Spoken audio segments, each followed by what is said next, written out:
Mengapa orang yang saling mengasihi tetapi juga bisa saling menyakiti? Kan sesuatu yang sebenarnya aneh kalau orang saling menyayangi, saling mencintai, bahkan setelah itu mereka menikah, memutuskan untuk menikah. Pasti mereka yakin bahwa mereka bisa saling mencintai dengan baik. Tetapi dalam perjalanan pernikahannya, kami temukan banyak sekali pernikahan yang tidak harmonis. Suami istri mengalami banyak sekali konflik, termasuk orang tua pun juga konflik dengan anak-anak. Padahal kita tahu namanya suami istri pasti berangkat dari posisi saling mencintai satu sama lain. Demikian juga orang tua pasti mencintai anaknya. Anak pun secara natural biasanya juga akan mencintai orang tuanya. Tetapi kita lihat atau bahkan mungkin terjadi di keluarga besar kita atau bahkan keluarga kita sendiri. Bagaimana orang-orang yang seharusnya mengasihi ini saling membahagiakan tetapi justru bisa saling menyakiti. Jawabannya adalah karena manusia itu sebenarnya pribadi yang berlapis. Istilah yang saya pakai ini pribadi yang berlapis. Ketika kedua pribadi membangun sebuah relasi, ini misalnya A dan B, sebenarnya ini pribadi yang berlapis, di mana ada banyak lapisan-lapisan dalam hidupnya, dalam jiwanya, dalam pikirannya, yang terbentuk sejak dia lahir sampai dia dewasa. Itulah yang akhirnya bersentuhan dalam relasi dengan orang lain. Nah, pengalaman-pengalaman hidup dan hal-hal yang lain, ini yang berlapis-lapis itu ketika bersentuhan ada kalanya perasaannya tidak nyaman, tidak aman. Makanya orang cenderung untuk punya sikap yang negatif ketika itu terjadi. Atau untuk mempertahankan rasa amannya, banyak orang akan coba mengemas dirinya tidak sebagaimana adanya. Dia coba mengemasnya sedemikian rupa supaya dalam relasi itu akan merasa lebih nyaman, lebih aman. Saudara-saudara, kalau ini terjadi dalam konteks keluarga, suami istri tidak lagi bisa saling mengemas, karena ketika orang menikah, dia akan jadi dirinya sendiri. Kalau toh dia selama ini mengemasnya itu terlihat di luar rumah, tetapi ketika di rumahnya, dia pasti akan jadi dirinya sendiri. Nah, ketika dirinya sendiri ini bersentuhan dengan diri pasangannya, ada banyak konflik, karena ternyata lapisan-lapisannya terbuka atau lapisan-lapisannya diterobos dan itu tidak siap untuk dibuka dengan baik. Demikian juga dengan anak. Hubungan orang tua dan anak seringkali juga alami konflik, antara adik dan kakak juga bisa konflik, karena sebagai pribadi yang berlapis, dia akan coba bersentuhan dalam relasi dengan orang lain itu lapisan yang paling aman, bukan lapisan yang sesungguhnya. Di sini akan muncul sebuah hubungan yang penuh dengan basa-basi, hubungan yang hanya di permukaan. Ketika itu dirasa nyaman, dirasa aman, maka itu akan terus dipertahankan dan dibawa keluar rumah. Kita akan ketemu orang-orang yang aktif secara sosial atau di gereja. Kelihatannya manis, kelihatannya baik-baik saja, tetapi kita terkejut karena di dalam rumah menjadi orang yang begitu melukai saudara-saudaranya, melukai pasangannya. Itu bagian dari sebuah mekanisme pertahanan diri, mengemas dirinya sedemikian rupa supaya merasa aman dan nyaman. Manusia sebagai pribadi yang berlapis ini kalau mau menyelesaikan berbagai konflik, dia harus berani untuk membuka dirinya yang sesungguhnya, walaupun terasa takut, menyakitkan, atau malu. Tetapi ketika kita berani membuka diri kita yang sesungguhnya, itu bagian dari kita memulihkan diri kita sendiri, sekaligus kalau kita pulih, maka kita akan bisa memulihkan relasi kita. Kita akan lebih nyaman untuk membangun sebuah relasi, walaupun kita tahu orang lain sudah tahu ketidaksempurnaan kita, kelemahan-kelemahan kita. Kita akan menjalani hidup ini tanpa harus memaksakan diri, menyembunyikan hal-hal yang membuat kita malu atau hal-hal yang membuat kita merasa sakit di hati. Tidak, karena kita sudah pulih, kita sudah masuk tahap di mana kita ini bisa menerima diri kita apa adanya, dan kita bisa merasakan bagaimana kasih karunia Tuhan itu memulihkan hidup kita. Di kelas sekolah pemulihan kita banyak bahas lapisan-lapisan apa saja, sehingga melalui modul-modul yang kita kembangkan, banyak orang akhirnya jadi mengerti, ternyata saya seperti ini. Ada banyak kisah bagaimana pasangan atau teman atau saudara pertama hanya mengantar temannya, mengantar pasangannya karena yang dianggap bermasalah pasangannya atau temannya. Tetapi ketika dia mengantar, dia mendengarkan materi, pertemuan kedua atau ketiga, dia berkata, ternyata saya juga membutuhkan hal ini. Ternyata saya bermasalah dengan diri saya. Ternyata selama ini saya tidak terlalu memahami diri saya sendiri. Itu sebabnya mengapa relasi saya jadi buruk dengan orang lain. Saya coba menutupi atau mengabaikan atau memanipulasi diri saya sendiri karena hanya ingin merasa nyaman dengan diri sendiri. Tetapi itu tidak positif ternyata dalam sebuah relasi. Orang yang terluka berpotensi untuk melukai orang lain. Ini sebuah kenyataan.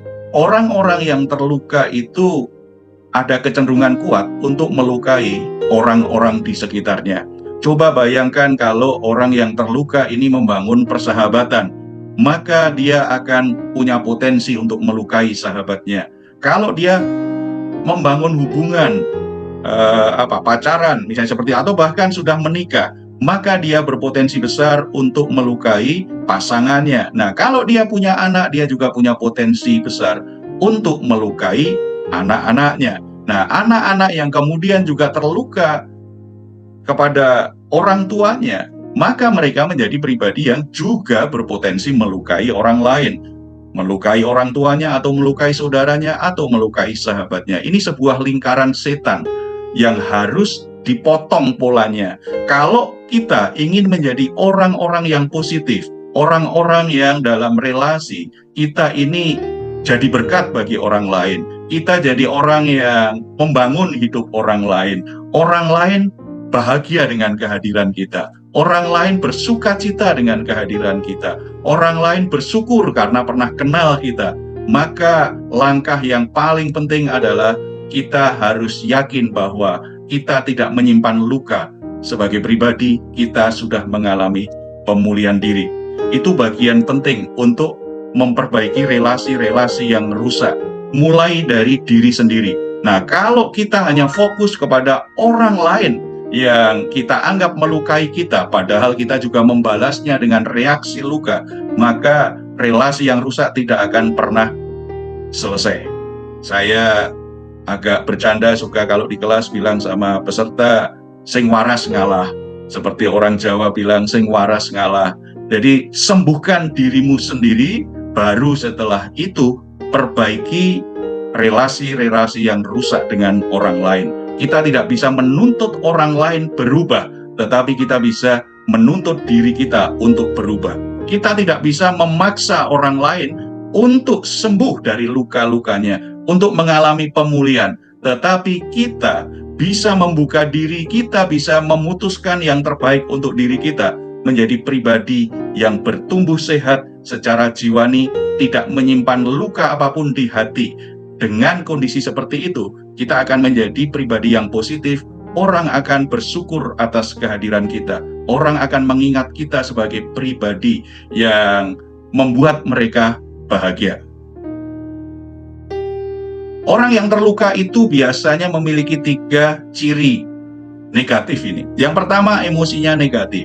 Saudara kalau ketemu orang dikit-dikit tersinggung, dikit-dikit ngambek, dikit-dikit marah, dikit-dikit menunjukkan reaksi-reaksi emosi yang negatif, itu gejala orang yang terluka. Itu gejala orang yang terluka.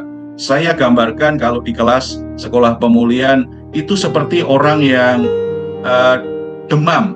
Orang yang demam itu, kalau orang badannya demam, bisa dipastikan pasti ada yang luka secara fisik. Walaupun mungkin secara fisik terlihat nggak kelihatan, tetapi mungkin bisa saja yang terluka itu, misalnya yang paling sering dialami orang, misalnya radang tenggorokan. Orang yang radang tenggorokan pasti demam. Apalagi kalau ada organ tubuhnya yang terluka, misalnya di ginjalnya, di empedunya, di hatinya, di ususnya, organ-organ tubuh yang tidak terlihat itu kalau terluka, bisa dipastikan badan orang menjadi demam. Demikian juga dengan jiwa, kondisi jiwa orang. Kalau orang punya pola yang tidak wajar, gampang sekali tersulut emosi negatifnya, maka kita bisa diagnosa dia orang yang terluka. Dia sedang terluka.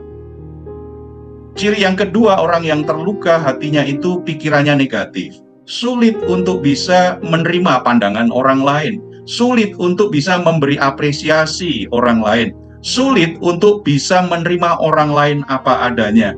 Pikirannya penuh dengan prasangka, pikirannya penuh dengan kritik, sudut pandangnya selalu sudut pandang yang negatif. Apapun yang dilakukan orang, dia bisa lihat kekurangannya, dia bisa lihat kelemahannya. Sulit untuk melihat bahwa di balik kelemahan orang, di balik ketidaksempurnaan orang, sebenarnya ada hal-hal yang baik yang bisa dilihat. Bagi orang yang terluka, sulit untuk melihatnya. Akibatnya, ketika dia sedang berinteraksi dengan orang lain, dia akan penuh dengan kritik. Apa saja dia ada melihat sisi buruknya dan coba untuk mengkritik. Apa saja diberi komentar negatif.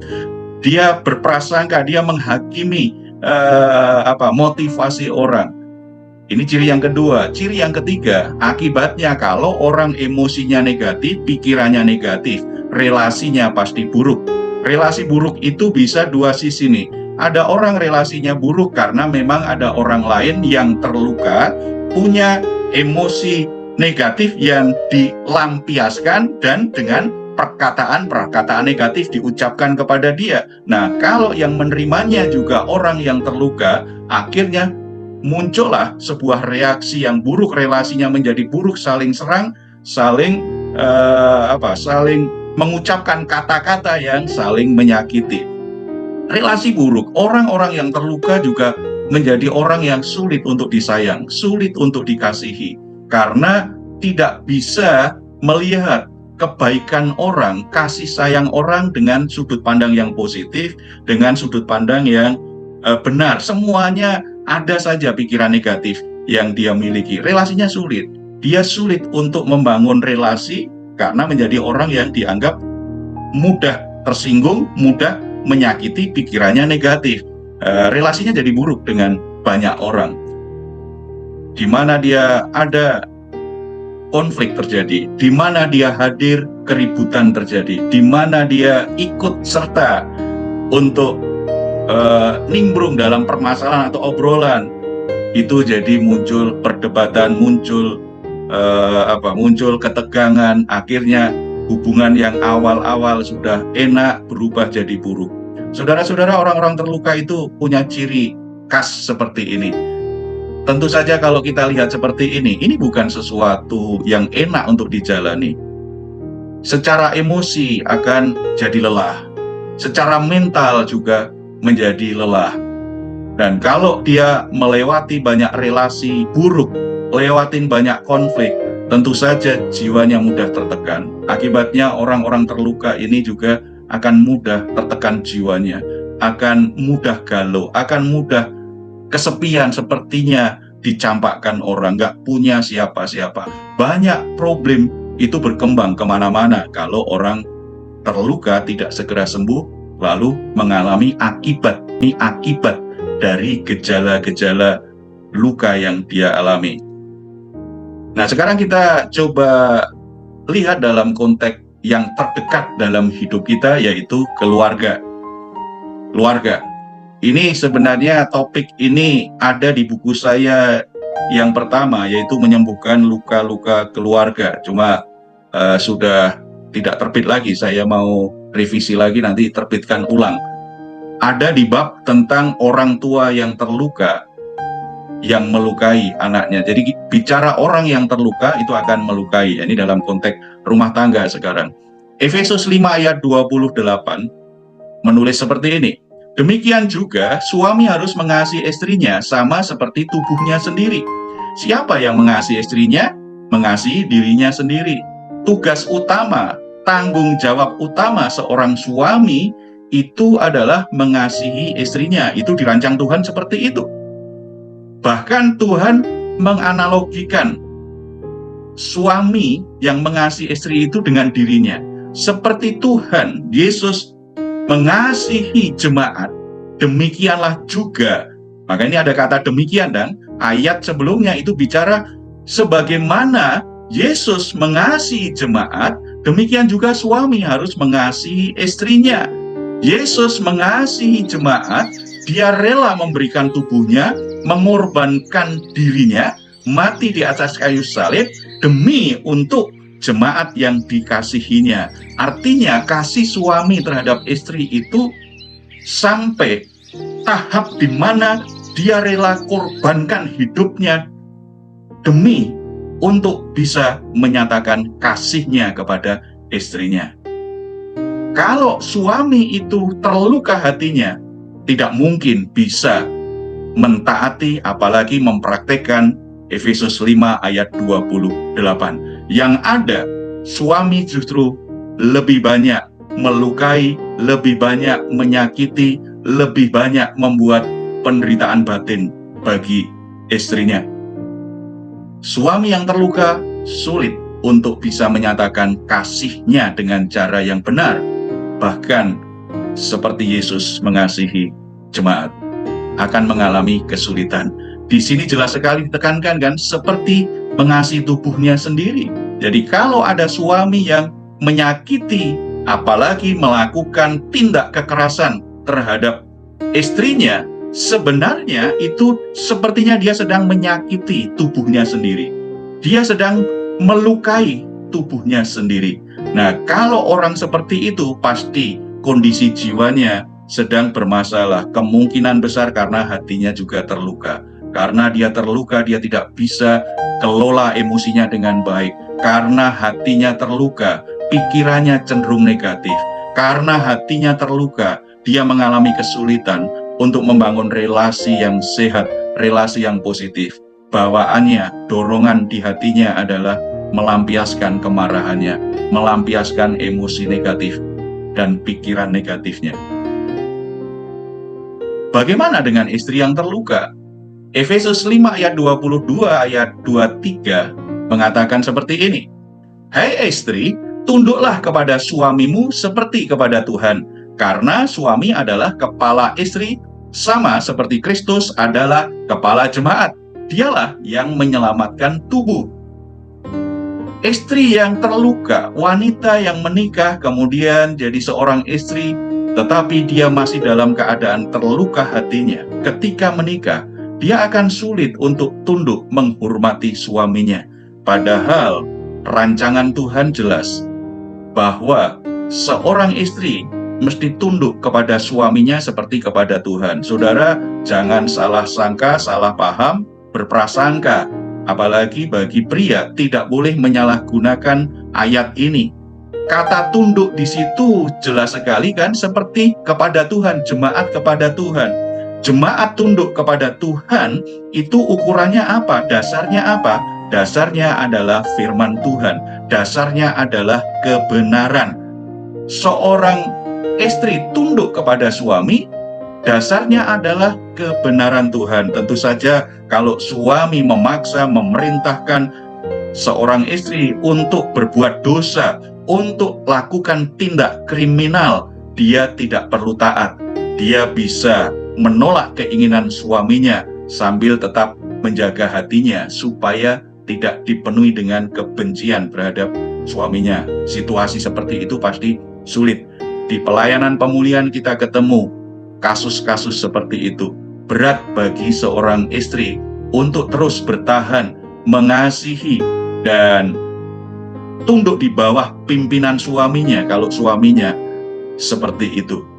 Tetapi bagi seorang istri yang terluka, suaminya baik seperti apa, suaminya bahkan memberi teladan iman yang luar biasa. Suaminya, ini di ayat kalau kita baca lengkap, ada ayatnya yang berkata bahwa seperti Kristus itu menyucikan, membersihkan jemaat dengan firman-Nya. Seorang suami itu bisa menolong istrinya menjadi lebih baik, menolong istrinya menjadi wanita yang bijaksana, yang bisa berubah, meninggalkan dosa-dosanya, meninggalkan hal buruk. Melalui apa? Melalui firman. Seorang suami sebagai kepala keluarga harus sering-sering berbagi kebenaran terhadap pasangannya. Tetapi walaupun seperti itu, kalau istrinya orang yang terluka, tetap saja itu tidak bisa tunduk kepada suaminya, nanduk aja bawaannya. Apa saja yang dikatakan suaminya dibantah, dilawan, apapun kebaikan suaminya dia tidak bisa beri apresiasi. Apapun yang dikatakan suaminya, istri itu akan selalu berbantah terhadap suaminya. Karena orang yang terluka sulit untuk bisa menghormati kebaikan orang kalau dia belum sembuh. Nah, sekarang bagaimana dengan keadaan orang yang menikah dalam keadaan terluka? Jelas tadi ya, di 2 slide sebelumnya, kalau wanita dan pria menikah, sementara mereka masih ada banyak luka di hatinya, maka pernikahan mereka akan saling melukai. Mereka akan menjadi pasangan yang saling menyakiti terus-menerus sebelum keduanya pulih. Setidaknya biasanya pemulihan terjadi salah satunya itu mulai menyadari bahwa dia terluka, dia membutuhkan kesembuhan dan pemulihan dari Tuhan. Salah satunya berubah, maka hubungan makin lama bisa berubah. Apalagi kalau pasangannya juga dipulihkan Tuhan, maka suami istri akan mengalami hubungan yang sangat harmonis sekali. Karena ini waktu terbatas, saya tidak beri banyak contoh ya. Lalu kalau orang baik suami atau istri masih terluka, lalu Tuhan beri mereka keturunan, mereka menjadi orang tua, maka mereka cenderung menerapkan pola asuh yang melukai hati anak-anaknya. Seorang ayah atau seorang ibu, apalagi dua-duanya adalah orang yang terluka, maka mereka akan melukai anak-anaknya lewat perkataan-perkataannya, lewat sikap-sikapnya, lewat perilakunya. Anak-anaknya akan tumbuh menjadi anak-anak yang terluka, menjadi generasi yang penuh dengan luka. Dan kalau mereka menikah, anak-anak ini tumbuh dewasa dan belum pulih juga hatinya, mereka juga akan mengulang kondisi yang sama. Dia akan menyakiti pasangannya. Dan lebih mengkhawatirkan lagi, biasanya orang yang terluka akan cenderung lebih cocok dengan orang yang sama-sama terluka. Makanya potensinya sangat besar akhirnya mereka menikah dengan pasangan yang terluka juga. Akibatnya pasangan saling menyakiti, itu terbentuk lagi dari keturunan orang tua yang terluka yang belum sembuh. Kita dengar dan sering dengar istilah di Indonesia kan, barisan sakit hati. Orang yang sakit hati akan merasa cocok kalau berkumpul dengan orang yang sama-sama sakit hati. Nah, kalau ini konteksnya pasangan hidup, orang mencari pasangan hidup, dia akan merasa cocok dengan orang yang sama-sama sakit hati. Nah, kalau itu tidak pulih sebelum menikah, maka dia akan masuk dalam pernikahan saling melukai, saling menyakiti. Tentu saja kalau ini terjadi, pernikahan yang tidak bahagia, pernikahan yang tidak harmonis, membuat orang yang menikah justru alami penderitaan. Nah, anak-anak yang terluka ini akan tumbuh sebagai anak yang terluka dan mengulangi juga. Ada masalah dengan emosinya, ada masalah dengan pikirannya, dengan mentalnya, ada masalah secara relasional. Dan ini menjadi anak-anak yang banyak membuat orang tua duka cita karena tipe anak yang akhirnya tidak bisa menghormati orang tuanya. Anak yang terluka akan melukai orang-orang di sekitarnya. Kalau di rumah dia bisa melukai ayah atau ibunya atau saudara-saudaranya atau siapapun yang ada di dekatnya. Demikian juga di sekolah, di dalam pergaulan. Ketika dia keluar rumah juga menjadi orang yang banyak melukai orang-orang di sekitarnya. Akibatnya ada banyak orang yang tidak cocok dengan dia, menghindar. Ada banyak konflik yang harus dilalui hari demi hari. Tidak hanya melukai orang lain, akan terlihat sekali ini penuh amarah ini. Gampang sekali emosi negatifnya tersulut, gampang sekali tersinggung. Dan tawar hati. Orang tawar hati itu orang yang sudah tidak semangat, pokoknya jalani hidup begini aja lah, terserah. Tidak ada semangat untuk berkembang, semangat untuk maju. Kalau toh itu ada, tujuannya hanya untuk pembuktian diri, untuk menunjukkan, untuk balas dendam sebenarnya, untuk membuktikan bahwa saya lebih baik dari kamu, dari orang-orang yang dianggap menyakiti dia. Dia ingin membuktikan bahwa dia tidak seperti apa yang dikatakan orang-orang yang sudah menyakitinya. Dan orang yang punya semangat juang, tujuannya hanya ingin membuktikan diri, itu bagian dari luka hati yang terlihat dari sisi perilaku. Di kelas sekolah pemulihan ini akan kita bahas banyak ini ya. Relasinya penuh konflik dan sulit menghormati otoritas. Relasinya tadi banyak sekali konflik dengan orang-orang sekitarnya. Kalau dia di sekolah, di rumah dia sulit menghormati orang tuanya, sulit menghormati yang lebih tua. Di sekolah sulit untuk menghormati guru-gurunya. Kalau sudah bekerja sulit untuk menghormati pimpinannya. Di mana saja dia ada masalah dengan otoritas. Saya ketemu hamba Tuhan yang pelayanannya sangat baik sekali, tetapi di mana saja dia berantem dengan pimpinannya. Bahkan awal-awal ketika ketemu saya, dia bangga karena dia melihat bahwa ada dalam pandangannya, ini Pak Pendeta saya nggak beres, ini nggak benar. Kemudian dia pengaruhi teman-temannya di gereja dan akhirnya Pak Pendeta itu terpaksa harus meninggalkan gerejanya. Awal-awal dia bangga ceritakan itu, tetapi dalam obrolan lebih lanjut akhirnya dia mulai menyadari ada masalah dengan dirinya. Dia 7 kali pindah tempat karena selalu ribut dengan pimpinan.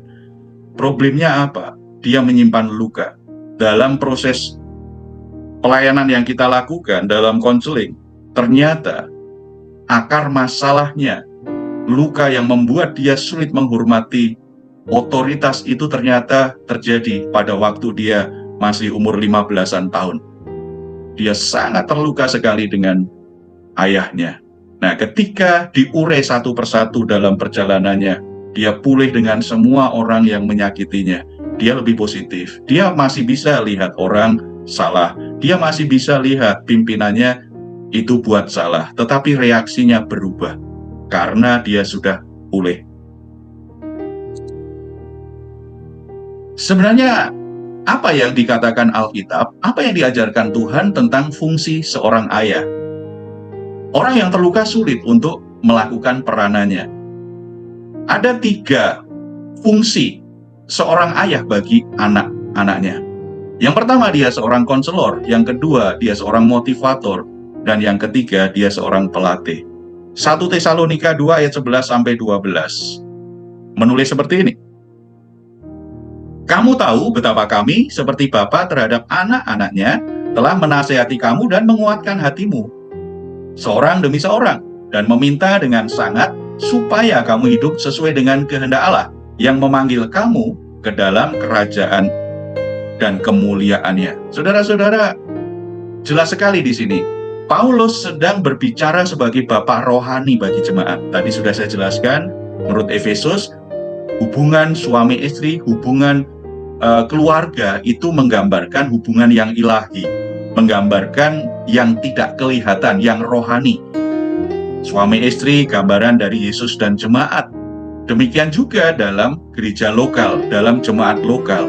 Seorang hamba Tuhan itu bukan sekedar orang yang tugasnya mimpin doa, yang tugasnya menguburkan orang mati, yang tugasnya mendoakan orang sakit, yang tugasnya memimpin sakramen atau khotbah.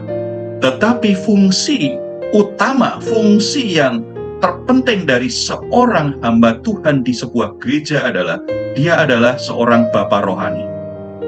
Paulus sedang menceritakan inilah fungsi seorang bapa yang dia coba tarik itu dalam kehidupan jemaat. Jadi ada sebuah integrasi antara keluarga inti, keluarga jasmani dengan keluarga rohani di gereja. Fungsinya sama. Dan kalau ini tidak berfungsi dengan benar, maka ada masalah pasti. relasinya bermasalah dan banyak konflik terjadi. Tidak hanya di keluarga, tetapi di gereja. Nah, kita lebih perhatikan konteks keluarga. Ada 3 disebutkan seperti Bapak itu seperti apa? Yang pertama, menasehati kamu. Kata menasehati, bukankah itu bicara tentang konselor, seorang penasehat? Seorang ayah itu harusnya menjadi seorang penasehat, tempat untuk konsultasi, tempat untuk menemukan jalan keluar atas masalah yang dihadapi oleh anak-anaknya. Tempat bertanya, itulah seorang ayah, itulah seorang bapak. Dan ketika ada anaknya berkonsultasi kepada dia, seorang ayah yang benar, yang Tuhan rancang, seharusnya bisa menjadi motivator, menguatkan hatimu. Menguatkan hatimu seorang demi seorang. Tetapi ayah yang tidak berfungsi dengan benar, ayah yang terluka, tidak bisa jadi konselor dan motivator.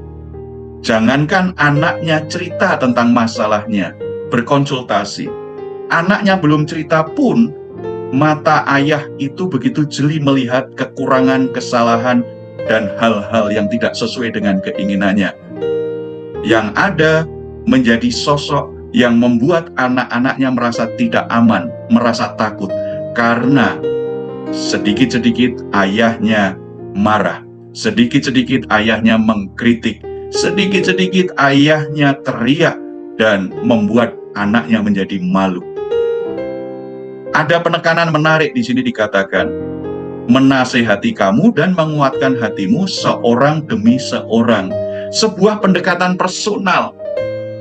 Saya pernah bertanya kepada seorang anak muda, bagaimana hubunganmu dengan ayahmu? Menakutkan, Pak. Mengapa menakutkan? Karena yang saya ingat dari ayah saya hanya marah saja. Bahkan kadang-kadang tempeleng saya. Kenapa seperti itu? Saya nggak tahu, Pak. Kamu kalau ada masalah coba deketin ayahmu, ajak ngobrol begitu, nggak bisa, Pak. Kalau toh marah pun ayah saya bangga kalau lagi ada teman-teman saya. Kalau lagi ada saudara-saudara saya, ayah semakin merasa bangga karena sudah bisa mempermalukan saya. Ayat ini menegaskan fungsi konselor dan motivator itu menguatkan hati. Seorang demi seorang, seorang ayah yang sudah dipulihkan, dia bisa bicara dari hati ke hati dengan anaknya. Dia bisa mendengar semua masalah anaknya, dan sebagai ayah, dia akan menolong anaknya menemukan hikmat Tuhan, menemukan kehendak Tuhan terhadap setiap masalah yang sedang dialami oleh anaknya. Ayah yang terluka tidak bisa melakukan itu. Yang ada hanya melampiaskan emosi, melampiaskan egonya sendiri. Apalagi jadi pelatih pasti akan sulit. Dalam konteks ini Paulus meminta dengan sangat supaya kamu hidup sesuai dengan kehendak Allah. Nah, dalam konteks keluarga berarti seorang ayah itu seorang pelatih. Seorang pelatih itu akan mendesak, akan meminta dengan sangat, akan memberi instruksi yang jelas apa yang harus dilakukan oleh anak-anaknya, supaya anaknya bisa berkembang, supaya anaknya bisa maju, supaya anaknya bisa punya karakter yang kuat, anaknya bisa meraih cita-citanya. Seorang ayah itu akan menjadi pelatih yang hebat, karena sebagai pelatih, seorang ayah itu membuat anak-anaknya berani mencoba sesuatu yang baru, berani untuk memulai sesuatu yang baru, berani untuk eksplorasi diri. Seorang ayah tidak akan mudah marah kalau anaknya itu memanjat pohon, tetapi seorang ibu pasti khawatir sekali, karena seorang ayah itu punya naluri sebagai pelatih. Tujuan pelatihan bukan tambah ilmunya, tujuan pelatihan itu bukan supaya anak tambah pinter, tetapi tambah terampil untuk menjalani hidupnya. Nah, kalau kita besarkan anak-anak kita di jalan Tuhan, sebagai ayah, dia akan melatih anaknya supaya terampil hidup dalam kebenaran Tuhan, terampil hidup benar, melakukan kebaikan yang Tuhan ajarkan. itu pelatih. Tetapi ayah yang terluka bukannya melatih, bukannya membuat anaknya itu tambah semangat, tetapi justru membuat anak-anaknya kehilangan semangat tadi, tawar hati, membuat anak-anaknya takut untuk berinisiatif, takut untuk membuat keputusan, takut untuk memulai sesuatu, karena takut ayahnya marah. Ayah yang terluka tentu saja akan cenderung melukai anaknya. Tadi beberapa kali saya sebutkan kan tentang bagaimana ayah itu bisa membuat anak terluka dan membuat tawar hati. Efesus 6 ayat 4 mengatakan begini, dan kamu bapak-bapak janganlah bangkitkan amarah di dalam hati anak-anakmu, tetapi didiklah mereka di dalam ajaran dan nasihat Tuhan. Ada penekanan yang perlu kita perhatikan. Janganlah bangkitkan amarah di hati anak-anakmu. Bapak-bapak ini, para ayah. Ayah yang terluka cenderung membangkitkan amarah di hati anak-anaknya.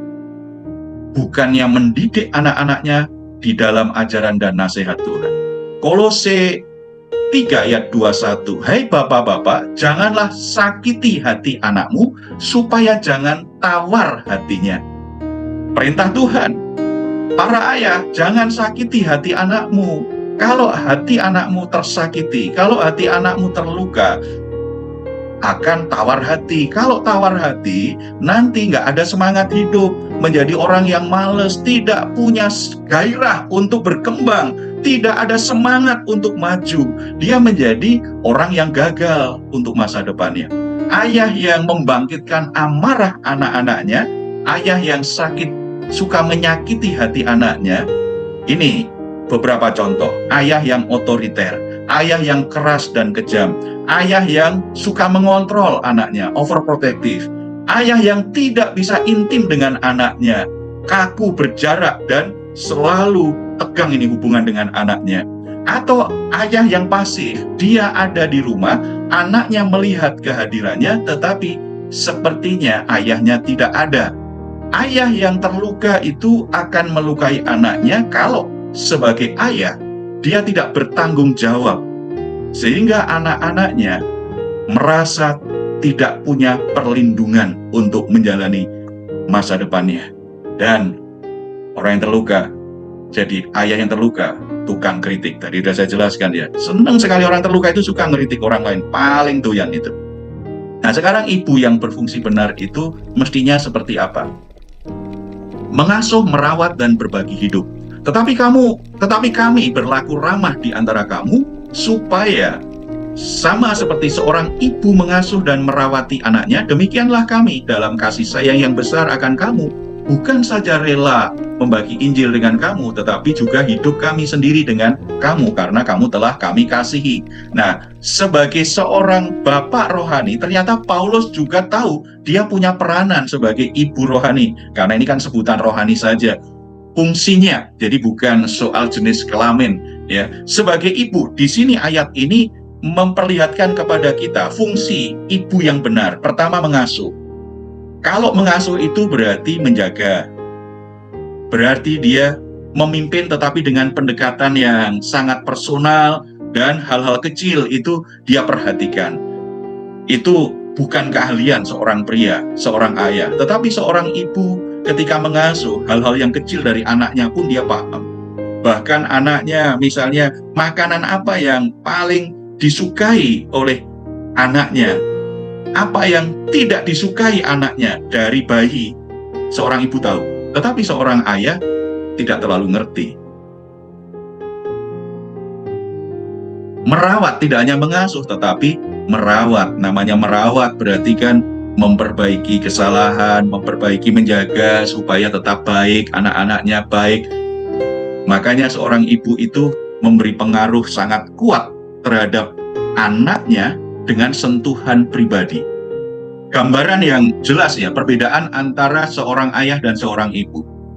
Seorang ayah itu mengasihi dan memimpin anaknya, itu menunjukkan kepada anaknya mimpi ke depan, visi ke depan, dan mendorong anaknya berani mencoba sesuatu.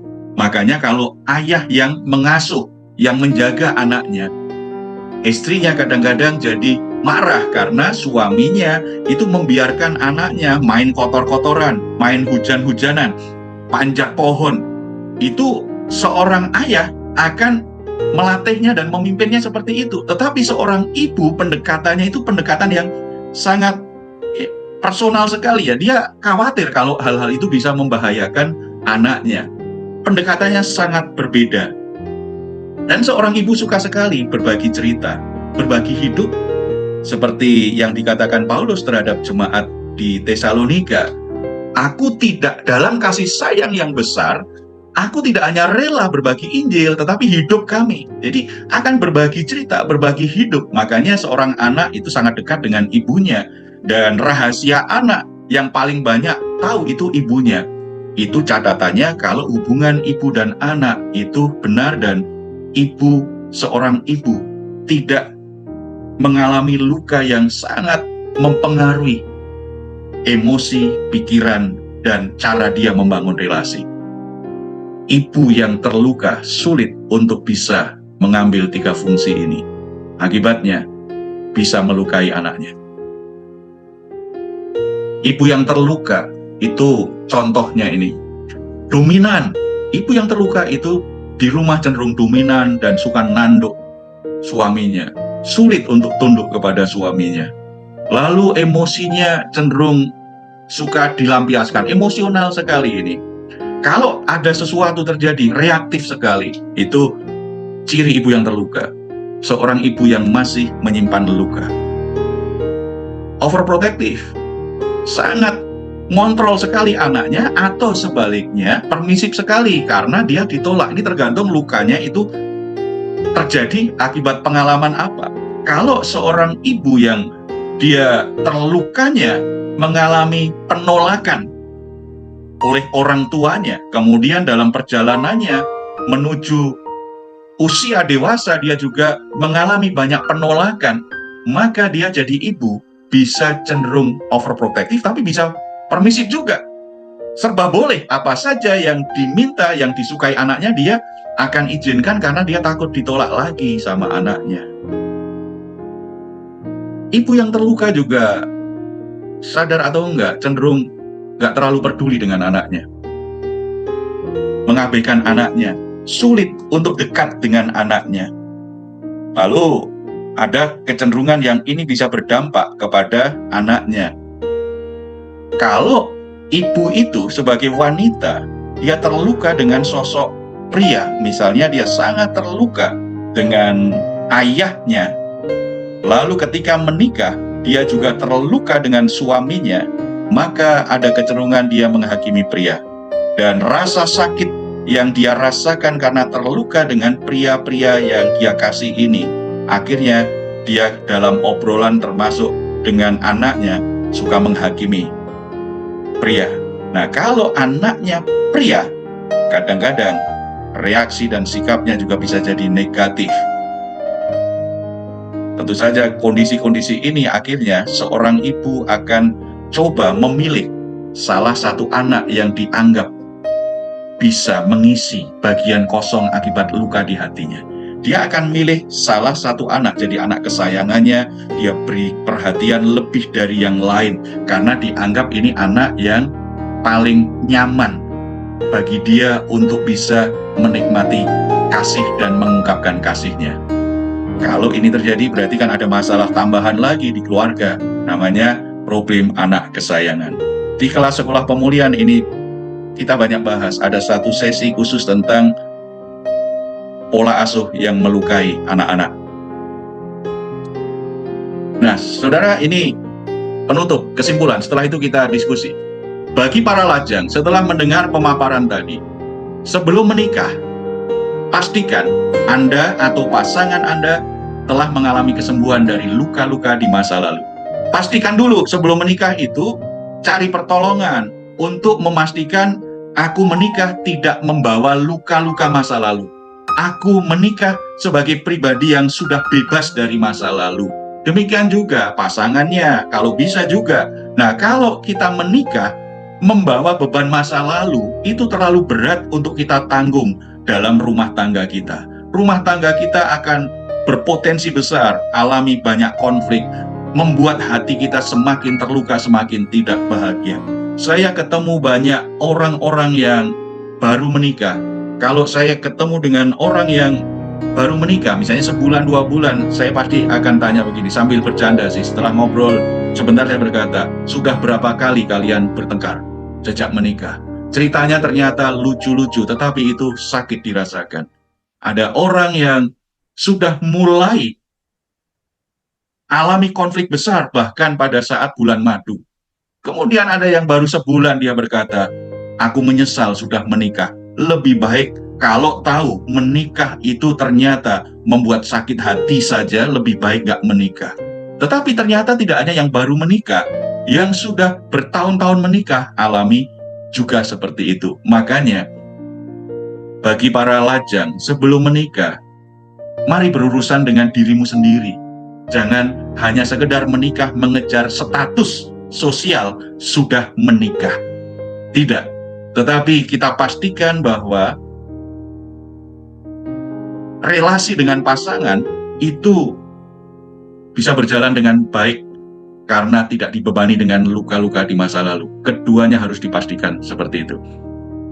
Bagi Pak Sutri, bagi pasangan suami istri, jangan mengabaikan luka-luka di hatimu karena akan menjadi duri dalam daging dalam pernikahan yang akan saudara lalui.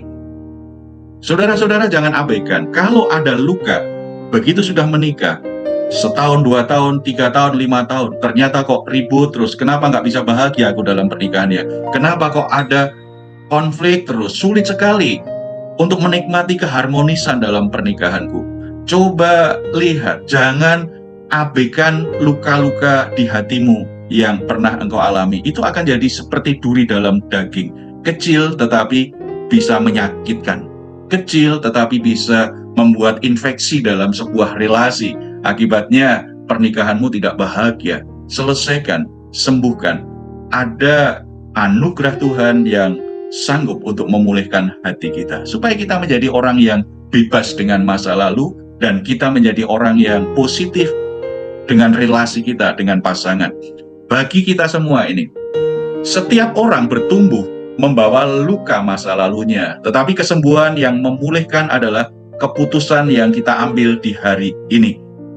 Di hari di mana kita tahu kita ada luka, lalu kita ambil keputusan untuk sembuh, datang kepada Tuhan. Tuhan bisa menyembuhkan hati kita, memulihkan jiwa kita. Sesakit apapun, seberat apapun rasa sakit yang kita alami, peristiwa yang kita alami, Tuhan bisa memulihkan hidup kita. Musuhnya apa? Musuhnya itu bukan karena masalahnya terlalu berat, karena perlakuan orang terlalu menyakitkan. Musuhnya diri kita. Ada perasaan malu, ada perasaan takut, dan